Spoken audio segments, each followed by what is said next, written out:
Good morning, ladies and gentlemen. Welcome back to another episode here on European Confessions. The following story that you're going to be listening to, it was sent to me by one of our dear sister. The message reads like this. Hello, Brother Nanshi, how are you? Can you please post my own story as anonymous? My name is Sarudzai, not a real name. I am a 48-year-old woman. I have been carrying a heavy burden on my heart for many, many years. And I feel like it is time for me to confess the truth, nothing but the truth. I married my husband. This was in the year 2005. And when I got married to my husband, I found it to be very difficult to accept that he was coming and he was dragging along with him his daughter, whom I'll call Ruvimbo, not her real name, who was just 10 years old at that time.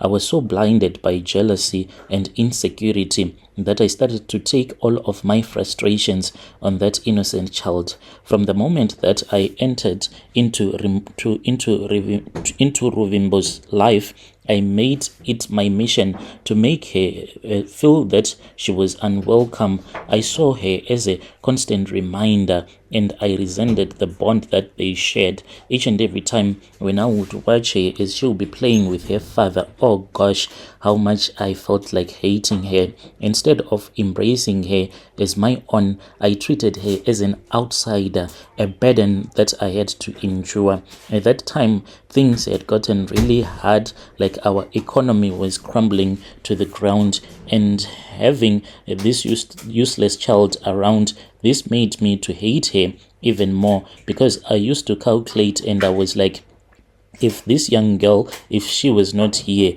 the food that I am giving to her to eat, to just finish all of my food, it is far much better that I take one of my little sister.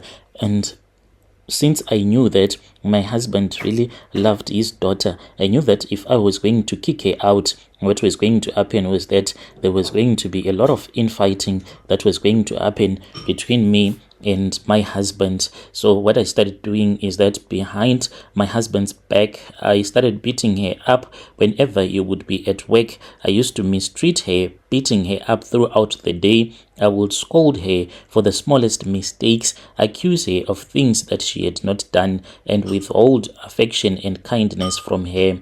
I made all the chores. I made her to do all the chores in the house, as much as washing my own underwear. That is what I used to do. Even when I would be on my period, I did not even care at all. I would wake her up as soon as her father would have left and gone to work. Then I would say, come. So I used to pile up my used underwears, the ones that I used to use when I was on my period. Then I will put them in a small bucket and I will say, I want you to wash them all. Usually she used to do this before she would go to school.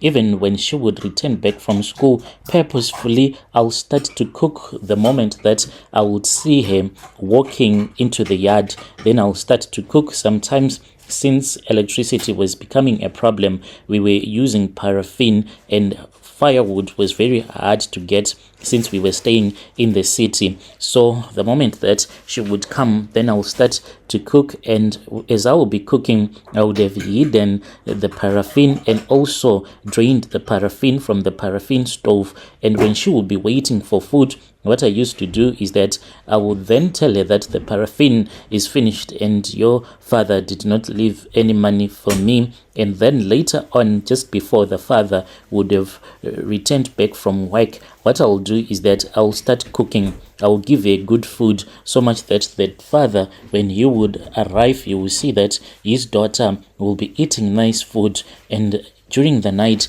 he will be like, I never knew that you are such a good woman. With the way that you are treating my daughter, I can never want another woman. I do not even deserve you. But what he did not know was that sometimes she would even go to school without any food. If she did not do any of her chores according to my satisfaction, I would punish her harshly. I would often compare her to my own child, belittling her in ways that broke her spirit. There were times when I even manipulated her father, of course, using a little bit of some charms against her, making him believe that she was a problem child, when in reality it was me who was the problem. I would lie about things that she had not done just to see her getting scolded and being beaten by the father. Whenever I'll see the dad removing his belt, then I'll start to smile, knowing that she is about to get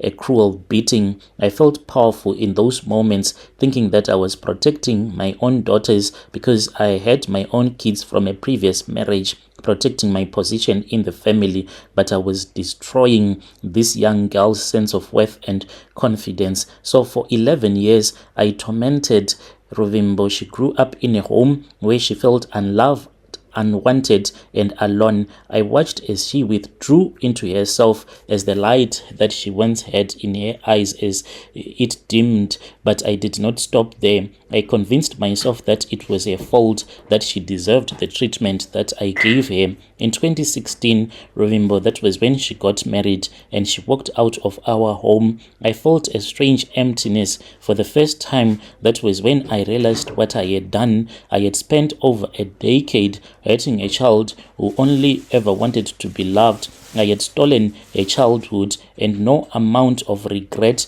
could ever give that back to her. So when she told me that her husband had gotten a job in South Africa, that was when I panicked, because she told me that she was now communicating with some of her late mother's relatives. I really panicked, because this man, I knew that him going to South Africa as an engineer, their livelihood was never going to be the same. So instead of me just reaching out to her, just saying that anything, my child, that you will be sending to me, I am going to be fine. You also need to take care of your mother's relatives, because whenever she would speak about her mom when she was growing up, or her relatives, I used to lie to her that her mom was a prostitute and her mom had dumped her at my doorstep, but it was just a lie. And now that she was going to South Africa, I was scared that she was going to ignore me and my husband. So this is what I did.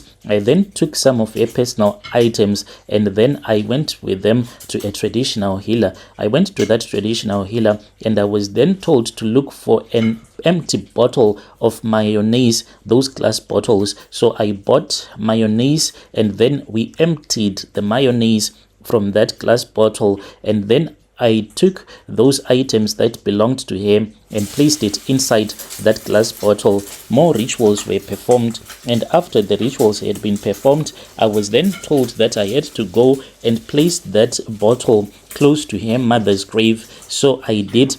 This was late at night. I went to Mbudzi graveyard, and then I placed the glass bottle close to her mother's grave, because I had been taken there many times by my husband, going to place some flowers and checking if the tombstone was still okay, since there is a lot of theft that is taking place. So the purpose of me going there, it was to wake up the spirit of her mother, and her spirit will be the one that will be blocking her daughter from ever reaching out to her relatives. So that is what she started doing. I told her that her mother's relatives, they were witches. Even up until this day, she always have these dreams, but what she does not know is that these dreams, they are caused by her own mother. So her mother visits her in her dreams, fighting with her, telling her that the reason as to why she died, it is because of her relatives,